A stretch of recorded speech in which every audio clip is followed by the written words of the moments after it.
இப்போ சமீபத்தில் நீங்கள் இதெல்லாம் பார்த்தீங்கன்னா, ஒரு நாய் பாட்டுக்கு படுத்து தூங்கிக்கிட்டே இருக்கும். அது பக்கத்தில் ஒரு நாயை விட பெருசா ஒரு புலி பொம்மை எடுத்துட்டு போயிட்டு வச்சுருவாங்க. வச்சுட்டு என்ன பண்ணுவாங்க, அந்த நாய் வர தட்டி விட்டோன்னே அது அனந்து போச்சோன்னே புலி நினச்சிட்டு ஓடும். கொஞ்சம் தூரம் தான் ஓடும். அதுக்கப்புறம் அது புரிஞ்சுக்கும். இந்த மாதிரி ஒரு பேப்பர் டைகர் உருவாக்கி மிரட்ட பார்க்குறாங்க. இது வேற ஒண்ணுமே இல்லை. ஊடகங்கள் யாரு? கார்பரேட்ஸ்.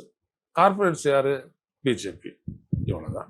இதை புரிஞ்சுக்கிட்டாங்கன்னா எல்லாம் சரியாப்படும். குறிப்பா ஒரு அரசியல் தலைவர்கள் பிரச்சாரத்துக்கு போறாங்க அப்படின்னா அங்க இருக்கக்கூடிய முக்கிய பிரதிநிதிகள் குறித்து மாவட்ட செயலாளர்கள் குறித்து பேசுவாங்க. இல்ல அவங்களுக்கு வணக்கம் சொல்லிட்டு இவங்களை நீங்க வாக்கு செலுத்துங்க அப்படின்னு சொல்லுவாங்க.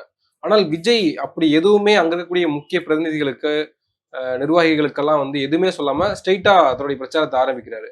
அப்போ எப்படி இது வாக்கு வங்கியாக மாறும்? யாருக்கு வாக்கு செலுத்தணும் அப்படின்ற பெரிய கேள்விகளும் இருக்கு இல்லையா?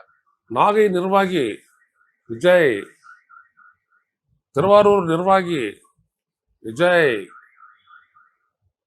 அப்படியே சொல்லிட்டே போவாரு.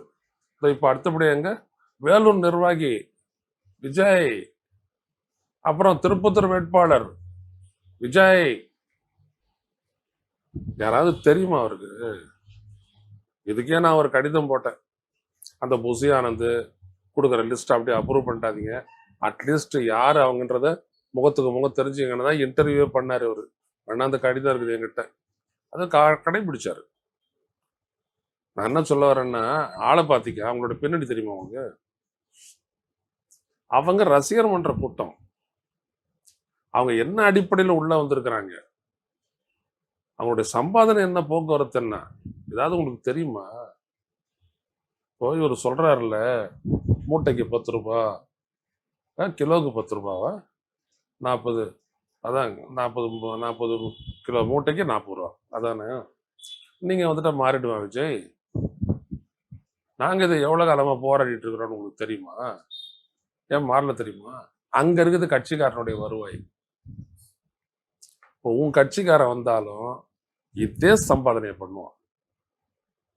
நீ செத்தாலே கட்சிக்காரனை கண்டுக்காதவன் ஆட்சிக்கு வந்துடுவன கண்டுக்க போறியா? உன் கட்சிக்காரனும் இதை. இன்னும் சொல்ல போனா விஜய் கட்சிக்காரன் வந்தானா 80 ரூபா கேட்பான். ரசிகர் பண்றோம். அவன் ஏற்கனவே பிளாக்ல படம் பார்க்க 200 ரூபா டிக்கெட்டை 2000 ரூபா கொடுத்து பார்க்க 2000 ரூபாய்க்கு வித்து அதுல வரும்படி பார்க்குற கூட்டம் உங்களுடைய கூட்டம்.